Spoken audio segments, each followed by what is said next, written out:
Roll 機，大家好，我係 Moki，我係 Himtos，我都係 Moki。我仲係 Himtos。第一次收睇我哋呢個 channel 嘅朋友，我哋純粹係一班兄弟急吹下水，間唔中咧，我哋都會攞啲 topic 嚟同大家一齊研究下嘅。希望你 enjoy 我哋嘅 fight。咩話？噼里啪啦，噼里啪啦，好多人，好多人。唉，話説點解我哋要重複呢個自我介紹兩次？因為今次我哋第一次係得兩個人啊。好新鮮喎！但係我想講，我幾期待㗎，其實。係。因為其實我一路咧，之前咧都有試過大家有啲唔得閒嘅情況出現㗎嘛。咁我係有諗過，不如兩個人都照開啦，會咩效果咧？咁啊，今次終於成立啦。係啦，咁啊，點解我哋兩個人啦？咁啊，話説我哋Edwin 咧就去咗荷蘭啦，參加個影展啊，低調，好低調，好低調，荷蘭嘅影展啊。咁啊，更加多嘅詳情咧，等佢翻嚟先講啦。跟住阿 JC 又病咗，係啦，發燒，咁佢又唔想傳染俾我哋啦，係啦。咁啊，阿 Tango 層咧就佢又忙緊啦，都係忙緊啦，係啦。咁所以最後咧就係今集係我哋兩個人啊，開心嘅，開心，多指教，多指教，開心啊，多指教。因為我覺得有啲 hints 嘅，即係咁樣成立兩個人，我同你喎，咁我本身我同你嘅傾偈嘅密，即係嗰個次數都幾密嘅，而我哋傾偈嘅嗰個角度。都幾我哋兩個會傾嘅嘢，即係可能會同大圍傾嘅會好唔同，咁所以我覺得值得試下咯。因為深烤可能唔知關唔關星座事啦，又賴星座事。咁我哋有啲諗法上係幾似，同埋我諗最重要係個階段嘅問題。係個階段係比較容易升到，所以就會有多啲嘅對話咁樣展開咗。係啊。咁我哋有啲咩 share 啊？我正想問你，我正想問你有咩 share？問我都係新鮮滾熱辣，啱啱去完呢個 road trip 嘅一個 sharing 啦，係啦。咁啊，當然我哋喺road trip 咧都有拍到一個 road 機嘅系列嘅，係啦。咁呢個都會同大家再分享翻我哋條片啦。咁啊，但係呢次呢個 trip 咧，我真係覺得哇，獲益良多，抌啊，真係正到抌一聲啊！係啊，即係有咩咁正咧？首先第一樣嘢就係嗰個好耐冇試過一個旅程係完咗唔會翻到嚟覺得哇得個攰字啦。係認同。係啦，佢係有一種充電嘅感覺。我換咗成塊電添啊！係啦，我原廠保養咗一次。係真係入廠成嚿電拆出嚟換嚿新嘅。係啦，吸收咗天地嘅靈氣再翻嚟。係啊，咁我哋呢次個旅程其實都好多意外嘅，係啊，因為其實之前啲朋友都知道，我哋其實原本係要去台灣啦，咁啊中途發生咗啲簽證嘅問題啦，搞到我哋好臨時臨急，去之前一個禮拜，我哋先至最後決定換晒所有嘢，係啦，咁啊詳情都係嗰條片我哋都會提到啊，邊個係主人翁啦，咁但係真係剛剛遇着啱啱，就因為呢一個嘅錯摸，所以令我哋造就咗一個我覺得係比預期中更加精彩嘅一個旅程。係啊，即係除咗叉電之外，仲會有好多嘢可以抒發到啦。跟住然之後又最正嘅係我哋了解咗對方好多。呢個我認同，因為我覺得我自己喺今個 trip 裏邊，可能因為冇去台灣啦，因為我哋去台灣好多預計，我覺得即係我哋可能會去文山，我哋可能會去邊度，我哋好多預計喺裏邊。咁但係突如其來嘅一個轉變，去日本，我哋真係冇帶任何 expectation 嘅情況下，咁樣進入呢一個國家咧，再加埋我哋日本嘅朋友 Kenshin 日本嘅兄弟，我哋日本分部 Kenshin 有機會介紹俾大家認識。咁再加埋佢嘅加持下，我覺得喺成個 trip 裏邊，我多咗好多時間去同大家傾偈，即係唔使諗太多行程上嘅嘢啊，或者呢件事好唔好玩啊？點樣去邊啲地方？我擺低咗好多心力係唔喺嗰度，反而係喺每一次 travel 嘅時候，即係可能我哋去地鐵站啊，即係 JR 嘅時候啊，搭緊車啊，去唔同嘅點 travel 嘅時候，我都會揾一啲機會同每個人傾下偈，單獨傾下偈 one on one 咁樣。咁我喺呢個過程裏邊，我覺得好首先了解到大家，原來因為我哋24小時一齊啊嘛，即係7日嘅24小時，冇錯。然後了解多咗佢哋嘅睇法感受，再加上佢哋又會俾翻啲 feedback 我話俾我聽，咁平時同我相處嘅時候係點樣嘅咧？或者我記得問過阿健仔啦，係啊，健仔又係未出現過啊！上次日本諗住俾佢出現都冇出現到，少少啊！上次 cut 咗機佢先行出嚟，冇錯啦。咁然後例如同佢嘅 conversation 就係，我會問佢。咁不如你講，即係佢平時好少表達嘅人嚟嘅。咁不如你話俾我哋聽，你想我哋點對待你啊？或者我平時有冇點即係對待你嘅方式係咪有啲令你唔舒服啊？或者咩位置？當我問到呢啲問題之後，得翻嚟嘅 feedback 幾有趣，又亦都 inspire 到我。哦，原來我係咁樣看待你㗎，或者我係咁樣去對待你嘅時候，咁我有啲位都要改一改喎。即係唔係淨係佢表達嘅問題，係可能我都心急，係佢心急啦。即係佢唯一一次表達，最大力度嘅就係呢一個 terms，話我哋每一個人其實都偏向心急。你冇理由要我一個慢嘅人要融入喺你哋5個人都心急嘅人嘅節奏裏邊㗎嘛。咁呢樣嘢好 inspire 到我翻到嚟香港，其實都每一次同唔同人傾偈或者 work out 一啲嘢嘅時候，我都會諗諗，我會唔會太心急？我做咗個決定會太心急？我講呢一番説話會太心急？我做咗個舉動會太心急？我都突然間會諗一諗咗。咁呢一個可能係我去日本呢個 trip 俾我好大嘅即係啟發。咁所以我覺得呢個 trip 係對我哋7個人嚟講係互相加成。係絕對係個 bonding 係強咗好多。即係除咗嗱，一日得24個鐘啦。我唔怕老實同你講，我哋每一日平均咧7日拉埋咧都係瞓3個幾鐘嘅啫。去到好盡啦，係啦，好珍惜。點解去到咁盡咧？即係就算我同啲朋友 share 啊，同另一半 share 都好，佢哋都哇你搶到咁盡得唔得㗎？但我就係好老實講一句，我唔捨得瞓啊！我就係想用盡每一分每一秒，就係揸乾我嘅精神力量去同大家去傾偈去交流，因為你真係發現你喺一個異國嘅空間裏邊唔知點解講嘢都易啲㗎，大家都係冇得走啊！係啊，即係問嗰日大膽咗，答嗰日大膽咗，所以變咗呢個，我咁樣我夠膽問嗰日，佢又夠膽答喎，問多啲先，跟住你問下又着咗啦，跟住其他人又開始問，所以變相其實我哋都 share 咗好多我哋自身嘅一啲嘅想法啦，遇到啲咩困難啊，或者係嚟緊嘅 picture 係啦，想係點樣嘅呢啲嘢，咁變相嗰個遠景好似再升埋一齊多啲，大家可以互相望到原來係咁樣諗嘢嘅佢。所以我覺得呢個旅程都係我其實之前我哋都有一集局分享，想要一個點樣嘅旅行啊。呢個就係我想要嘅旅行，就係 even 一班人都好，大家有大家自己嘅空間，大家有大家自己想做嘅事情，而大家亦都尊重對方想做嘅事情去做。然而喺呢個空間裏邊，有會 inspire 到大家嘅，一個旅程，我覺得除咗吃喝玩樂、食玩買之外咧，最大嘅 value 就係對齊咗一次。我哋喺咁多個唔同嘅節奏裏邊，我哋喺呢個空間、喺呢個旅程裏邊對齊咗一次。咁對我哋將來嘅關係、溝通都會升華很多。即係真係多到係一個我哋都要去再沉澱下嘅一個多啊！即係翻到嚟香港，我哋都要哇，好似都要花啲時間去沉澱下。咦，雖然係好嘢嚟嘅，good way 嚟嘅，咁但係都要諗下之後，點樣可以 lock 實住呢一種好咧？都係好多珍貴嘅 moment 啊！即係哇，我今次呢個旅行，我喊咗幾多次啊？都多，喊咗幾多次？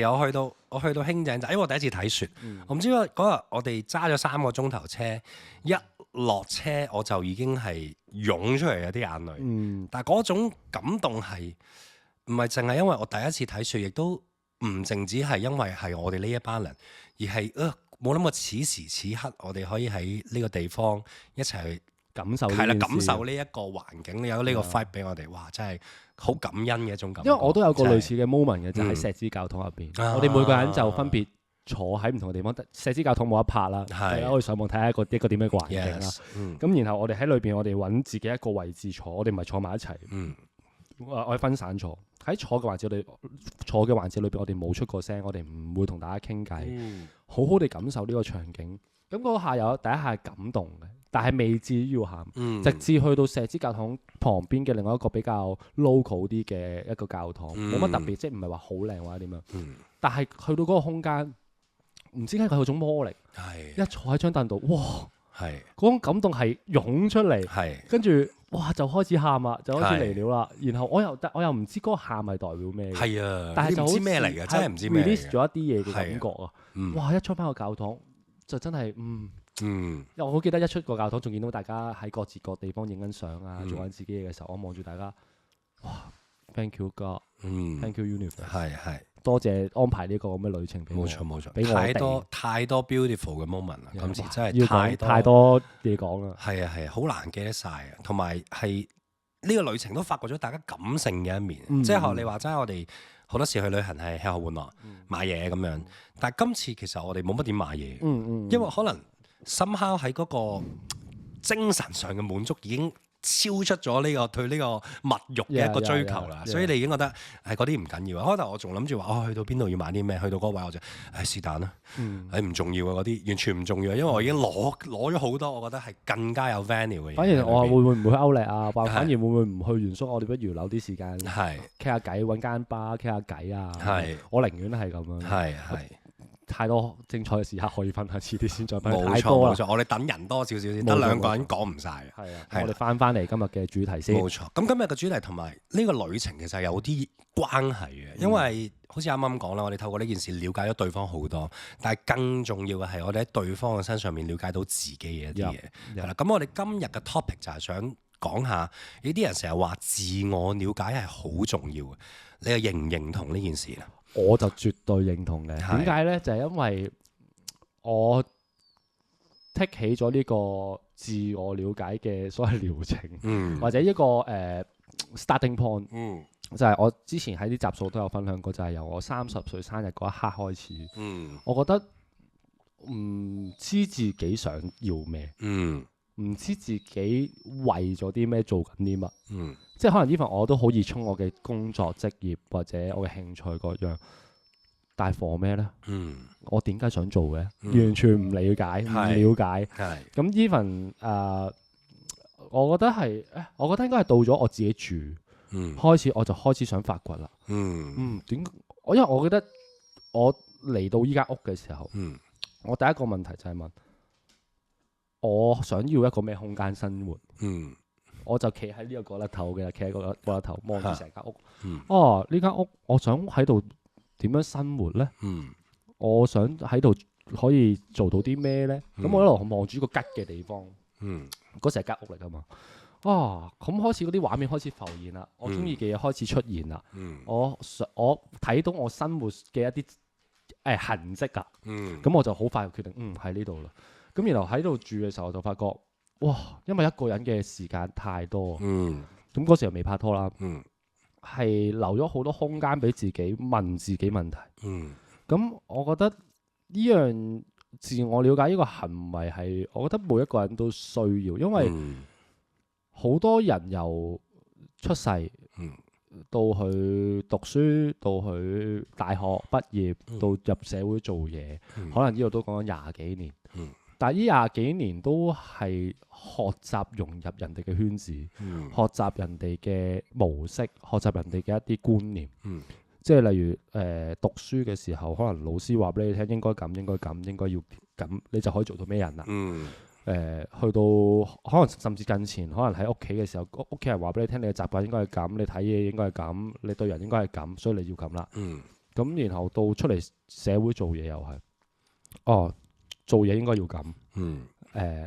你唔犯錯就得㗎啦。你講少啲嘢，你唔好發表咁多自己意見，你跟翻喺個工作體系就得啦。係啊，即係等等嘅呢啲咁嘅條件，其實你係冇時間去量佢入邊真正嘅原意係點，亦都冇問過自己適唔適合。我覺得適唔適合都幾緊要。真係即係因為例如你讀書嘅時候揀嗰科，可能未必係你中意，可能好多因由地揀咗呢一科。然而你就讀嘅情況下，以為自己我適合呢一科嘅嘢，然後你到畢完業之後揀咗呢一科嘅工作嚟做，然後到工作嘅時候你就發覺我唯一識嘅嘢就係呢樣啫嘛，我冇理由唔做啊。咁但係原來可能佢同你嘅天賦或者才華係背道而馳嘅，可能同你擅長嘅嘢係完全唔掛鈎嘅。咁但係你就係因為種種嘅因果緊扣住咗你嘅生活，到你20幾歲、20中出頭，你都唔係好清楚自己中意啲乜，想點樣生活。咁所以我覺得自我了解就係幫你 solve 呢一個過程。所以點解？因為我又覺得因為疫情嘅關係，好多咗好多時間俾大家靜落嚟，去獨處空間俾自己諗下。我真係有機會冇嘢做嘅喎，我真係有機會。我可能我嘅生活有機會有一個好大變動嘅喎，可能對財富有一個好唔同嘅睇法，因為真係有啲人係手停口停嘅工作嚟㗎嘛，一停，仆街啦，點算呢？咁佢先有空間去反思，如果下一次再有一個情況出現呢，咁我應該點樣 solve 呢個問題呢？而所以從而令到可能最近都大家都會睇到好多 post 啊，或者 social media 都會講love myself 啊，要照顧好自己啊，要自我療愈啊等等嘅 topic。即係當然，我覺得有好多人都會當佢心靈雞湯。咁但係對我嘅角度嚟講，就係睇你點停。因為我之前都有講過，就係我喺呢段過程裏邊，我 find 到我對成長、對自我了解呢件事係一樣乜嘢呢？就係一種運動。因為你係要花時間、花力氣、花精氣神各樣，你要投放落去 train，你先會得到 value 嘅嘢嚟，而唔係是但一個考驗嚟到剔咗佢我成長咗。當然佢都會有成長，咁但係你有冇一個模式，有冇一個方法去 take 裏邊好嘅嘢呢？咁我覺得呢個都係自我了解其中一個幾重要嘅一環。我都講咗好多，你聽下你講。咁如果 as 我嚟講，我覺得我比較幸運嘅係我喺初中嘅時候接觸 drama，即係我 form 1開始入咗劇社啦。跟然之後喺drama 嘅世界裏邊咧，第一個守則咧就係要了解自己，係啦。而嗰個所謂嘅了解自己就係你要挖一啲嘢出嚟，係啊。咁裏邊係其實包括咗好多你唔想面對嘅嘢啦，你恐懼嘅嘢啦，又或者係你想逃避嘅嘢啦，喺晒呢啲位置。但係往往就係呢一堆你越唔想掂嘅嘢，佢就係越反映到其實你裏邊係諗緊啲乜嘢，係啊，所以喺嗰時就有呢個 training 去慢慢開始咗，即係有個啟發嘅感覺。咁隨住一路大，我之後出嚟做個 freelance 打工，炒散去嗰啲，依家去嗰啲大公司咁都好。咁我其實覺得呢一個基礎係好幫到我將來所有嘅決定或者係路向嘅所有嘢。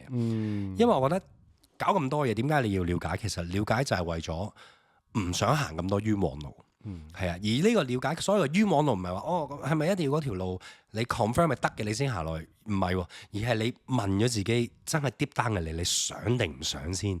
你想嘅你咪試下行下咯。咁呢個都係一個嘗試啊嘛。咁就係因為你肯去面對，你先可以有嗰個信心。因為我覺得了解係一種信心。依家對我嚟講 confidence 就係 you know who you are。係啊，當你知道你係邊個，你一個咩 character，你 represent 緊啲乜嘢時候，你就更加連企喺度你都企得直個人。係啊，底氣係啦，冇錯，嗰個底氣嗰個信心係冇得呃嘅。而且呢樣嘢係你冇得扮嘅，因為就算你點扮，你幾好戲，你呃晒自己度最 deep down 嘅你知道呢個唔係真嘅。係啊，可能去到你夜闌人靜一個人嘅時候，你先會係啦，攰啊，係啦，開始有嗰樣嘢走出嚟。而自我了解咗之後，呢樣嘢就唔會出現，你唔會兜自己，同時間你就會對你每一個決定，你會更加有信心去做。係啊，咁你行落去嘅時候，你自然都係會點講？行路有風啊！係啦，自帶氣場。冇錯。所以自我了解係一樣好必須嘅嘢，所以我好同意每個人係必經嘅一個階段。爭在你係去到一個咩階段，你無啦啦，我好似想了解下自己，因為咁啱。即係 Covid 完咗啦，咁就好多 opportunity 逼到大家，我要有啲沉思嘅 moment 都好，或者我哋已經完晒啦，去到依家26年啦，有 AI 啊、新世界啊，好多嘢冚埋嚟，哇！啲速度係前所未有嘅時候，我身邊都會有好多人不約而同開始有種 wake up 嘅一種感覺。嗰個 wake up 就係到底我做緊啲咩呢？到底我又係啲咩呢？喺呢個地方裏邊，我除咗係打工、打份糧為生活之外，係咪仲有啲其他嘢嘅嘢喺度呢？咁所以呢啲問題產生咗之後，就從而會令佢哋兜兜轉轉又好，都係行翻去呢條路，就係我要自我了解。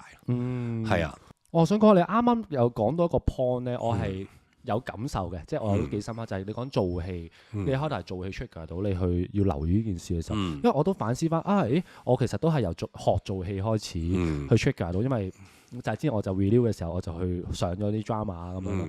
因為我覺得有一個點，我覺得幾有趣嘅就係我老師教我就係你要去飾演另外一個人格人生嘅時候，你首先要 safety，了解自己係一個點嘅人格，唔好俾自己走失。嗯，因為我就教你點樣都好做戲出戲嘅時候，你點樣去翻一個 normal 嘅狀態？咁 normal 嘅狀態係幾時啊？就係你自己嘅時候，你做自己嘅時候。咁你一定要穩定咗自己嗰個模式，你穩定咗自己嗰個人格係點，你先唔會嗰啲叫咩走火入魔，走火入魔或者出唔到戲啊！有好多人出唔到戲就因為佢做下嗰個角色嘅時候 lost 咗自己個 character。咁我覺得呢一個做一個基礎去發展之後嘅自我了解係幾有幫助嘅。因為之前我哋都有一集都講過，如果想有第二個人生，你會想做啲乜呢？咁但係你連自己原本嘅人生你都未知過成點嘅時候，咁你點樣 create 另外一個人生呢？或者你點樣知道有啲乜嘢 footage 去 create 嗰個人生呢？咁我覺得呢一個都係其中一環幾重要。咁我覺得做戲係一個幾好嘅切入點，因為佢都幾即係成日都話咁係戲如人生，係人生如戲，絕對係。因為喺裏邊就你會揾到好多人性啊、關係啊、溝通啊嘅嗰個源頭啊，即係原來溝通係嚟自於咁噶，原來係嚟自於 listening。我聽到你嘅 emotion 係乜嘢，我聽到你嘅事件嘅本質係乜嘢，而我聽完之後，我點樣去用我嘅方式去組織一次，我點樣去擺一啲我嘅睇法、我嘅觀點，從而用我嘅演繹去分享翻俾你聽。即係呢一個都係令到我其後慢慢越嚟越識同朋友溝通啦，同伴侶溝通啦，同屋企人溝通，其中一個好大嘅關鍵，都係加入就做戲。咁然而我覺得再去到近年嚟，我對自我了解呢件事呢，又有少少唔同嘅睇法，就係因為我學 AI 呢件事啦，都花咗年幾嘅時間，我越嚟越覺得自我了解呢件事其實某程度就係儲 data。絕對係。係啦，就係儲自己嘅一啲 data。即係你可能30年嚟，你冇了解過自己所有嘅事情。因為我記得我就係有一日同你分享過啦，我就係由幾時開始咧，就係由我用喺本日記度寫低自己，我由出世開始，每一年發生咗啲咩事。可能我1歲嘅時候發生咩事，當然我唔知啦，我就走去問我媽。我出世之前你係點樣嘅？然後我出世咗之後，我令到個家庭產生咗啲乜嘢？然後我有冇啲好深刻嘅 moment 令到你好記得？例如我做手術，我玩滑板車整親呢啲 moment，佢就話翻俾我聽。因為有時我細個我真係未必有印象啊嘛。咁然後佢慢慢 remind 翻我呢啲問題，我就寫翻晒落日記度，然後排翻晒每一年我發生過咩事。我就會揾到邊一啲點令到我有一個令到我嘅價值觀好大變化嘅一個點，即係可能我遇到一啲好大嘅事件或者好 deep down 嘅時期，令到我原來我係呢個 moment 令到我其後做嘅決定選擇唔同咗，因為我標準唔同咗，因為我發生過呢啲事情，呢啲某程度對有啲人嚟講可能係傷痛，某啲人嚟講可能係一個再做決定嘅勇氣，有好多唔同嘅詮釋啦，都係一個 trigger 位。咁你留唔留意到呢？即係可能你咁多年裏邊，你掛住做嘢，掛住讀書，掛住玩，你係冇留意過 trigger 你而家做嘅任何選擇決定嘅嗰個標準係乜嘢？係啊，kind of 係原則或者係一個價值觀咯，就係。咁我覺得呢個都係我喺自我了解，因為自我了解呢件事呢，太闊啦，好闊㗎，其實好多 way 嘅，同埋太多切入點。因為你總會係呢樣嘢好難自發性嘅。我覺得你一定要有啲嘢發生咗去 trigger 到你，無論佢係感情又好、事業又好、金錢又好，因為呢啲種種所有嘢都係講緊你夠唔夠了解自己啊嘛。而我嘅 trigger 我嘅話，因為我好細個開始掂 drama，所以我有呢個 sense。但係到真係要我去審視，哇，到底我知唔知自己要咩嘅時候，我係喺感情嗰方面大啲嘅，係啦，因為我曾經花過一段好長時間投入一段感情啦，咁which is 係一個冇結果嘅感情啦，係啦，咁但係個過程裏邊會有好多唔好嘅情緒產生，咁呢啲情緒會好影響我嘅生活，好影響我決定，即係會。我覺得即係到依家我講翻都係覺得好誇張，點解會沖下涼喺度喊呢？即係攞花灑淋住嘅時候，呢啲係好拍戲嘅橋段。但係somehow你喺個 moment 佢發生咗。咁我到呢件事好長時間，我9年過去咗之後啦，我先會有一日，到底我尋尋覓覓喺呢個愛情嘅世界，我想揾啲乜嘢啫？講真，點解我點解要揾呢？係咪？我想揾啲咩到底？我喺嗰個時候先至真係問自己，到底我喺呢個地方我想揾咩？原來我兜兜轉轉，我中間用過好多唔同嘅途徑去幫我。咁可能有心靈啦，可能有書籍啦，可能聽啲朋友 sharing 啦，跟住然之後有好多唔同嘅途徑。我到最後我發現，原來我搞咁多嘢，我想揾嘅係自愛。係啦，原來我想揾嘅就係唔需要靠任何嘢，唔需要靠任何人，我都可以擁有愛。係啦，而喺裏邊發自真心嘅一種，你係愛自己。咁然之後呢一個愛自己，亦都係一個了解。了解完之後，我就知道，我做每一樣嘢，我係唔需要去人哋認同或者要人哋 support，我先可以去行呢一步。係啊，而呢一個自愛揾到矛頭開始啦。原來係要自愛。咁我一路就轟落去，一路揾，一路揾。咁我覺得正就正在，當你了解點解要了解，因為你要清晰。你有咗清晰就係力量，你就有力量去行一啲嘢。咁呢個力量有咗之後，其實我覺得我發現咗呢個問題之後，好短時間我已經揾到一種自愛，而且呢個自愛係由嗰時到依家係一路會增加。當然深刻你有啲 moment 你會跌少少啦，你會有懷疑啦，但係佢都係 keep 住一個上升嘅一個趨勢。即係佢係咁樣。係啦，因為真係好明顯嘅。當你入咗嗰個狀態，有咗呢份信心，有咗呢個捉到呢一個自愛之後，做所有嘢都係大膽咯。係啊，琴日其實你捉唔到㗎。係啊，對我嚟講係你好難捉翻佢以前最不得嗰個 moment，你入唔到去嘅。冇錯，你揾到呢個底氣，你睇翻轉頭所有嘢都係 easy piece。Yes， 係啊，都係好細嚿。即係你啱啱嚟講咧，我好認同嘅就係冇得自發性，係因為你一定要有一啲 moment 或者一啲人物或者一啲事情去 trigger 到你。但係其實我覺得最緊要係自主性，因為其實咧，我覺得有好多人就係 even 有一個 trigger 嘅一個 moment 都好，佢哋都唔會有自主性去做呢件事，因為佢哋好容易就跌入咗將個注意力放咗喺對方身上，放咗喺嗰個事件身上，而唔喺自己身上。佢就會投放好多負面嘅能量，即係例如佢同我分手一定係因為我做錯啲乜啦？我應該點樣改？我應該點樣變先可以 serve 到佢咧？或者點就唔係向自己嘅，個向心力係向佢。係或者啲事件又係當件事忽得有件事發生咗，一定係佢唔會去 take care 自己先，唔會 take care 自己感受先、情緒先，反而係要處理，即係去晒處理嗰部分。咁我就覺得呢件事就我諗普遍人都會有嘅一個習慣。我唔知可能係我唔知係咪因為亞洲社會或者係咪因為傳統屋企人嘅教育嗰樣嘢而導致有呢一個因素出現咧？咁可能我自己都係啦。咁但係我冇咁大影響嘅，因為我屋企人冇乜人理我。我都係一個好放任政策嘅環境度長大，所以好事。係啊，所以有好多空間你可以去自己發掘咯。係啦，去反省一啲嘢或者發掘一啲嘢咯。同埋我覺得你講得啱嘅。我覺得點解大家會就算 aware 度都唔係好夠膽 take 呢樣嘢，或者係行前多步咧，係有啲恐懼改變，深刻。因為好神奇，我覺得自我了解同埋改變咧係掛鈎。係啊，點解？就係因為你了解咗啲嘢，你就係某啲決策上或者某啲諗法上，你願意去改。咁改完嗰個結果，其實只有一個，就係令到你更舒服、更自在。而唔係去逃避任何嘢，而係我知道我原則係點樣，我只要跟住我做，其實我問心無愧。係啊，咁你就會有一種信心喺度。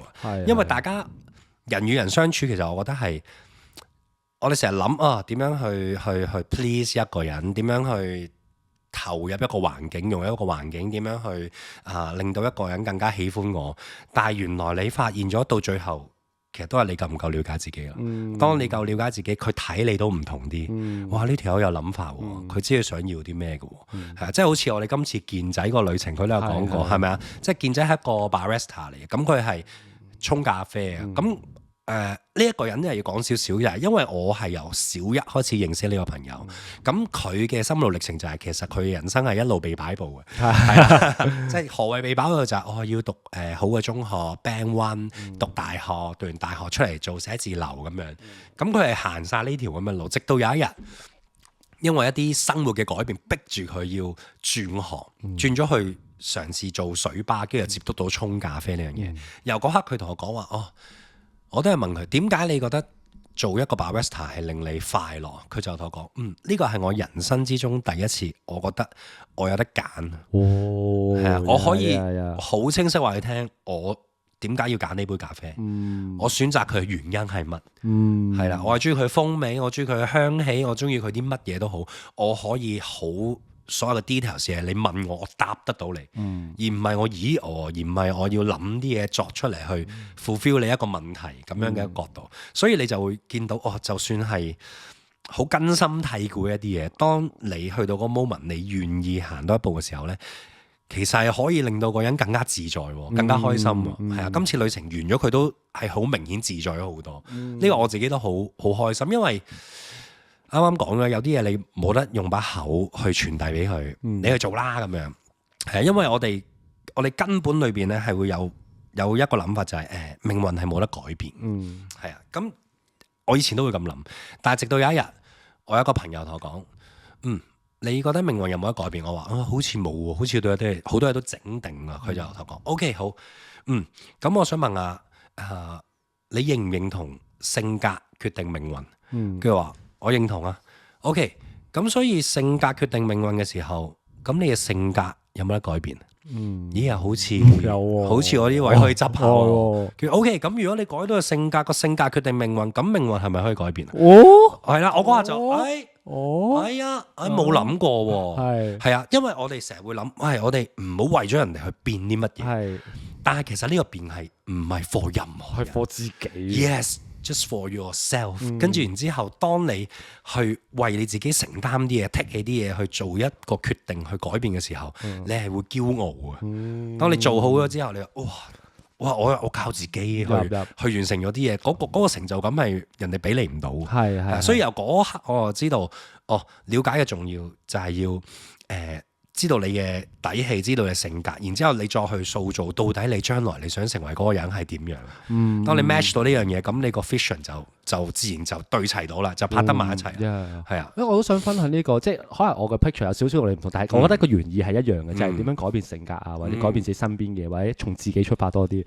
但係我就用咗一個幾得意嘅方式，我就成日形容嘅就係我喺度玩緊一個扭蛋，而呢部扭蛋機入邊咧，全部都係我擁有嘅嘢，我本身擁有嘅嘢。但係我就發覺我係唔知入邊個扭蛋係咩嚟嘅。咁然後咧，我就喺每一次嘅過程，每一次我嘅 build up，我嘅 grow up 裏邊，我就扭一隻出嚟，一扭出嚟時間。咁呢個時間，我對時間觀念係咩咧？我打開粒扭蛋睇下先。原來係咁嘅樣㗎，我都冇啦見過我對時間嘅觀念係點。咁我就令到佢變成我中意或者我想咁樣看待時間嘅觀念，擺翻入呢個扭蛋，塞翻埋去。呢個係我中意嘅扭蛋啦。咁我就拋翻埋，擺翻個箱入邊，然後就扭下一隻關係，跟住扭下一隻，跟住可能係事業，可能係財富。我就每一隻扭出嚟，我都睇下，咦係咪我想要嘅咧？有冇邊啲我唔想要？或者邊啲我可以保留咧？咁我就喐完佢就擺翻落個箱入邊。咁我就每一次喺一個情況裏邊，咁呢一部扭蛋機咧就越嚟越係特別版，其他限定，越嚟越係我中意嘅款式。咁我覺得呢個係我嘅少少嘅比喻，呢個係我個 picture。因為我成日都覺得好多呢啲觀念係由細到大係由人哋打包俾你，即係人哋已經將佢嘅觀念 pack 好咗，時間就係咁噶啦，擺落你度，關係就係咁啦，擺落你度，咁你就你完全係冇重新審視過，冇睇過究竟係咪㗎，啱唔啱我㗎？以為最親嘅人同你講都好，係啊，你都其實係要問一問係唔係㗎？冇錯，因為佢親極都好。佢就係唔喺你 inner 裏邊，佢就係外在嘅一個人，佢就係唔喺度咯。冇人比你更了解自己，冇人比你更愛自己。係，同埋我覺得當然外在嘅人或者外在嘅關係有一個幾好嘅用處或者幾好嘅感受，就係當你想自愛嘅時候，你一定要從身邊嘅愛入手。你要感受到身邊愛嗰個能量。你先知道什麼是愛，你先可以擺翻喺自己身上。即係當然好似講到好女係點講，好矯情咁樣啦。咁但係我覺得愛呢件事係好好神奇嘅。佢唔係一個科學解釋到嘅東西啦，但係你又唔可以否定佢嘅存在。但係佢只能夠用感受嚟感受佢嘅存在。咁你點樣去喺呢個愛？因為愛都分好多種啊嘛，愛都分到好細嘅 layer 噶嘛。咁你點樣喺呢啲裏邊，呢 layer 裏邊揾到你需要嘅嘢呢？需要嘅愛呢？無論喺伴侶身上、朋友身上，即係 even 我哋朋友之間，我對你哋每一個人喺你身上得到嘅愛都唔同。即係我同德總係嚴厲啲嘅，係啊，即係我同你就比較再近啲嘅。我哋係好惺惺相惜，我哋係好一致嘅。咁然後我同健仔係有種。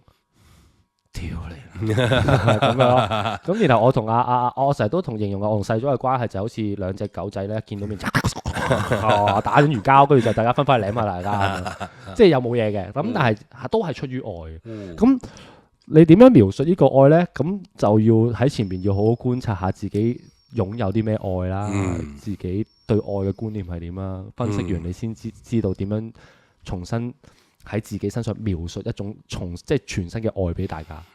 喺再重新描述過一次，我對愛嘅觀念就係咁啦。我對伴侶，哇，咁你就會更加 fit on 到呢個就係所謂嘅靈魂伴侶咯。因為你係有一個 purpose 去揾呢一個人，或者唔係揾啦，因為你有咗呢個底氣，有咗呢個能量啦嘛，嗰個人就會係啦。而唔係條件上咯。冇錯，真。同埋我覺得你講得啱嘅，你。有啲嘢你係都要你要自己行前一步啦。即係我以前有個老師又係咁樣同我講，我嗰時我做戲啊，即係好多 exercise 我成日 fail 嘅。即係你當可能玩10個 game，因為我哋 theatre 就係玩 theatre game。10個 game 裏邊，我9個都輸，但係第10個都係好彩玩到一陣嘅啫。其他嗰啲可能 round one 我拜拜。咁我 struggle 咗好耐。到底點解咧？我成日喺度問自己問題，反省，唔知反省啲乜。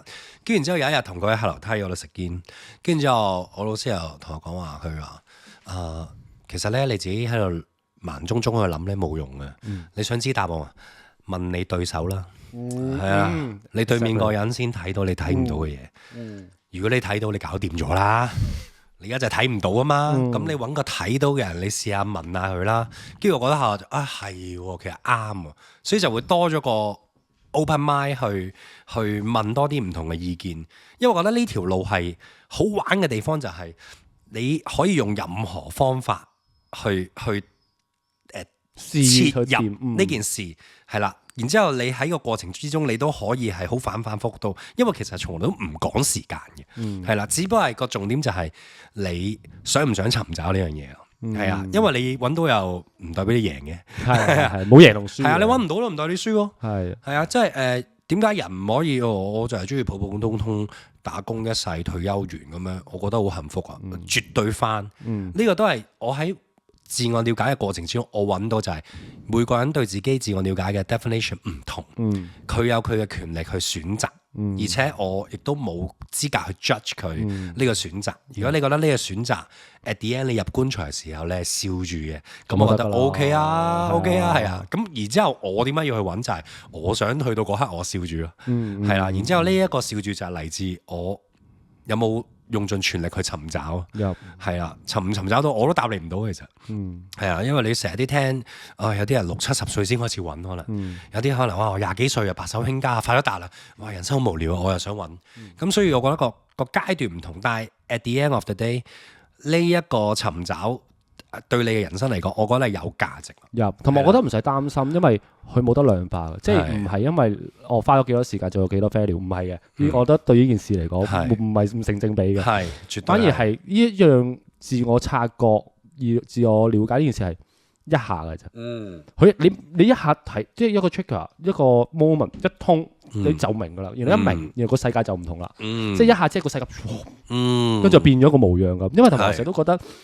你要變好似要揾好多嘢，要點，其實唔使擔心咯。個 library 就喺你面前，就喺個世界度。呢個世界咁多 footage，咁多人物，咁多故事，你全部都係可以攞嚟借鑑，攞嚟check 自己，俾啲 insight 你去做呢件事。咁既然個世界都咁多 footage，你使乜擔心啫？呢個唔啱咪嗰個咯，即係等於啲關係啫嘛。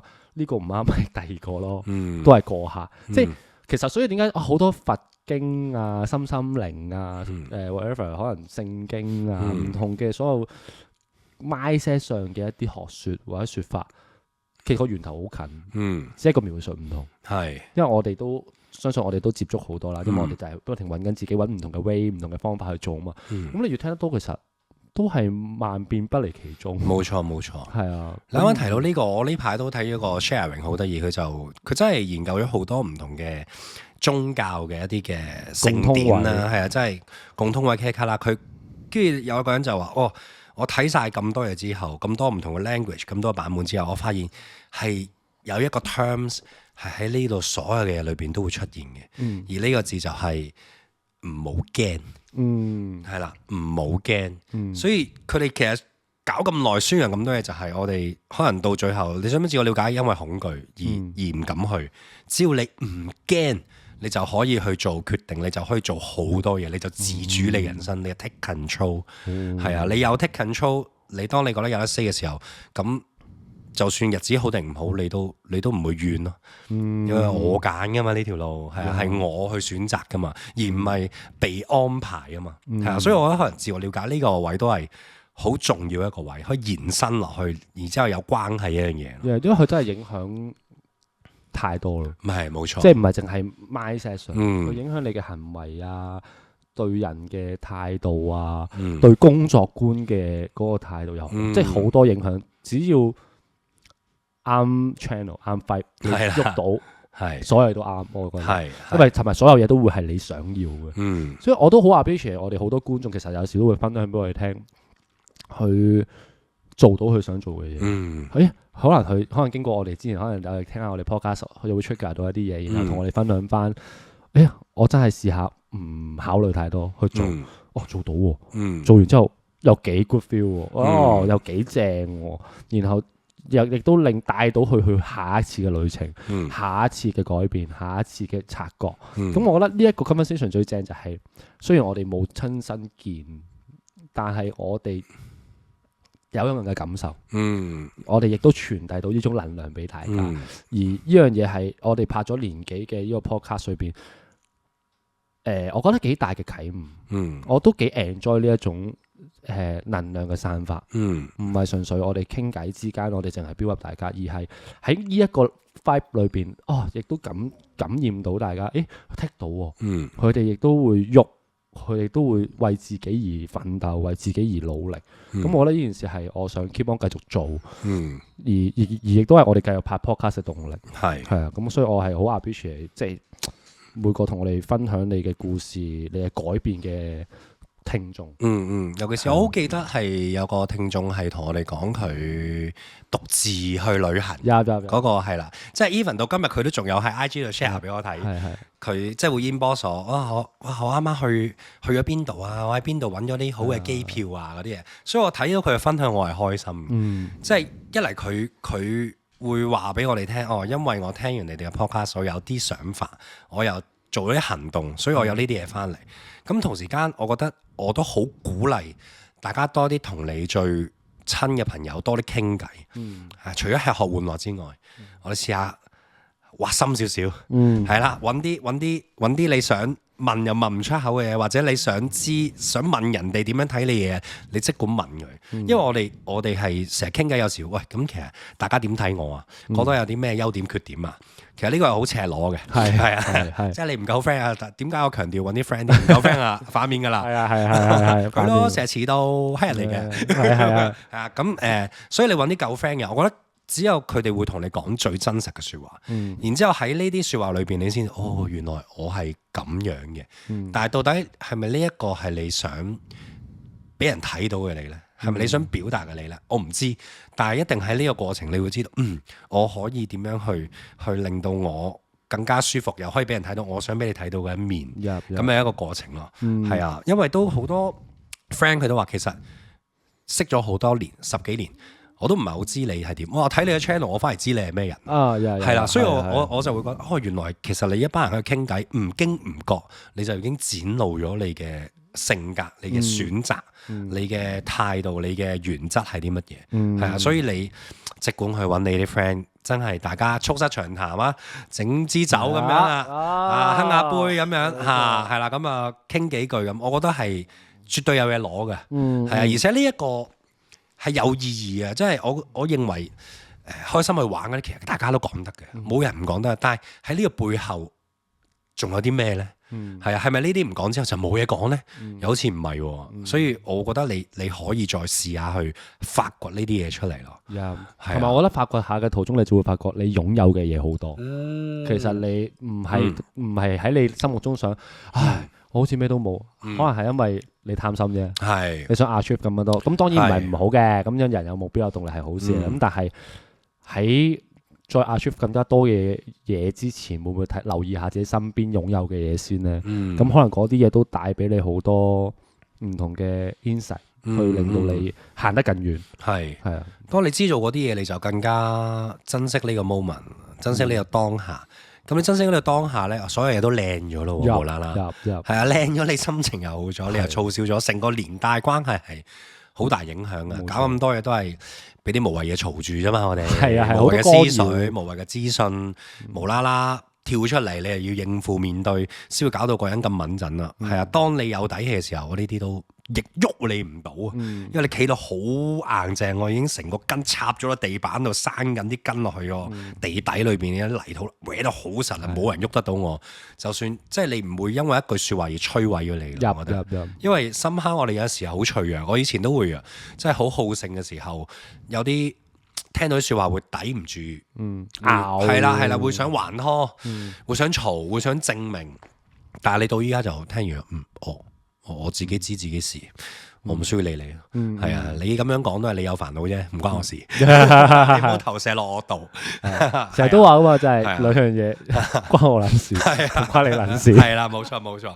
哎呀，多咗句啊，關佢撚事添。係啊，關佢撚事。係啦。當你摸到呢一個鐵三角嘅時候咧，其實冇嘢砌得低你嘅。係啊，而今日我哋都唔經唔覺，估唔到兩個人都講得幾多喎！正啊，我真係中意呢個 conversation。Thank you, bro。哇，好新嘅體驗，係好新嘅體驗。enjoy 我 enjoy。係，我都希望觀眾唔會覺得話，今次人少咗，好似哇，同埋你哋好似呢排講啲嘢冇咁分喎，會少咗啲嘢。但係其實 as 我哋嚟講咧，呢個都係一個分嚟嘅。其實我哋係好分嘅，覺得，只不過係可能佢唔係嗰一種分。係啦，但係我都希望，如果你聽嘅途中，無論你係做緊啲咩，揸緊車啊，喺屋企攤喺度又好，點都好，我想你可以透過我哋嘅對話，可以感受到一啲 energy 啊。我哋咁講係嘛，好似阿 Ken Chan 咁講，一個能量嘅交換啊。係啦，咁呢個亦都係我哋繼續做呢個 channel 落去嘅一個動力啦。今年1月啱啱過咗2月頭啦，咁我哋其實按時間嚟講，我哋年尾就會完成我哋100集嘅 goal 噶啦。係啊，咁我都幾大膽講句，我哋100集之後都唔會停住噶啦。係啦，咁點解會唔停？就係因為做下，我哋各自有一個自我了解啦。係咪都幾 enjoy？即係喺個過程裏邊，真係越嚟越多了解自己。係真係去到某啲嘅 topic，某啲嘅 moment，聽完某啲人嘅 scenario，我就無啦啦有啲嘢彈出嚟。同埋我覺得有一樣嘢幾好就係。因為除咗 input 之外，我哋係要有空間 output，即係呢個就係其實係我 output 嘅一個渠道。因為就係我喺講嘅途中，我亦都會梳理到自己一啲諗法，或者梳理到自己最近嘅一啲發現、一啲察覺。如果我唔講出嚟，我做喺入邊要組織，可能未必組織得嚟。咁但係每次喺 podcast 裏邊我講出嚟，咦？我講完 cut 咗機之後。原來係咁諗㗎，原來唔係咁難啫喎，原來呢個決定咁咪就係我想做嘅決定咯，唔係咩？咁樣咯，即係會有啲咁嘅諗法。所以唔使睇到件事咁複雜，可能只係真係好簡單一句，你肯講出嚟就得㗎啦。係啊，你肯講出嚟，你就知道你個腦係諗咩，你就將你嘅思想變成一個能量，再透過你把聲、你把口講翻出嚟。take action。係啦，冇錯啊。咁你成件事，我覺得你會有啲新嘅體悟咯。係啊。哇！最後我想頭先講起話做戲如人生，人生如戲。喺最尾，我想介紹一本書俾大家認識。好啊。就係我嘅戲劇班老師出嘅一本書，就係戲可以演得難，但人生不要活難，可不要活難，係啦，咁啊，阮以文著，咁啊，希望如果有機會，大家都可以睇一本書，因為我覺得佢就係利用呢個渠道，演戲呢個渠道嚟剖析自己嘅人生，亦都從而去分享呢種價值觀呢種能量俾佢嘅學生，俾佢身邊嘅朋友、屋企人，亦都同時間佢嗰個能量圈越嚟越大。咁呢樣嘢係我好深深感受到，所以我都好想因為呢種能量，我覺得啱用，我啱用啫。咁所以我想 share 出嚟俾大家睇下啱唔啱用咯，唔啱用咪算咯。係啊，我覺得唔會唔啱嘅，只係幾時用嘅啫。即係可能你就算買一本書，你未睇，你擺喺度，深刻有一日你會攞出嚟，然之後或者你睇完，我覺得哇，好似唔係好關我事喎。但係有一日無啦啦又諗起一啲嘢，你又會想再去咪翻轉頭，係啊。所以到依家呢個簡單嘅結論就係，即管大膽啲去揾你身邊信任嘅人去講多啲，係啊，即係唔使話一嚟到，哇！我哋今日傾下自我了解先，係啊，你有幾多自我了解？唔好將啲即係唔需要搞到咁 casual 啲得，係啦，咁認真件事，因為往往嗰個驚喜就係你喺啲細位度發現咗，係啊，所以就揾你身邊最信任嘅人，大家哇真係傾下偈，係啊，大家互相喺了解下喺佢嘅眼中你係一個點樣嘅人，係啦，然之後喺你眼中你自己係一個點樣嘅人，係啊，從而你再去揾下有冇啲可以升到嘅位置，再去做一個調整，到最後只有一個目的咧，就係令到你自己覺得更自在、更開心、更有底氣，係啦，行步路都有風啊，同埋最後就係冇人比你自己做得更好你自己咯。Yes，真係得你自己可以令到自己更好，做好自己。冇錯，冇人可以逼你啊！唔好諗住靠任何嘅外力，係啊，因為到最後外邊幾大力都好，你唔肯行咧，你永遠都嗌唔死一個扮瞓嘅人，係嘛？係啦，所以知你自己扮瞓，我明嗰 struggle 就係你就係知你自己扮緊瞓啊，你就係眯埋半隻眼，我唔願意起身，但係你試下起身望下啦，可能冇你想象中咁可怕咧，有啲嘢係啊，而且嗰個過程中無論做最後嘅結果係點，都係一個寶藏嚟嘅，一定係啦。咁我希望所有嘅聽眾你可以揾到你自己嘅寶藏，係啦，或者你開始去尋找呢條路，開始揾你架船，砌你個帆，開始出海去踏上呢個旅程，係啊。你可以話佢心靈又好，可以又話佢一個玄學又得嘅，係啦，係玄學又得，係啦，冇所謂，揾到你一個切入點，你覺得舒服、啱聽、中意、接受嘅，即管去嘛。時間大把，唔係大把，即係唔怕遲。係啊，幾多歲開始都得。係啊，真係唔會怕遲嘅。所以希望今集呢個能量有幫到你有啲啟發，好冇？係。好，咁啊，我哋今日嘅二人限定咧就完結啦。係啦，咁啊，最尾又哼個杯先。OK，咁啊，多謝你又陪我哋一集啊！咁希望你今集有 enjoy 我哋嘅 fight，希望我哋下次見，拜拜。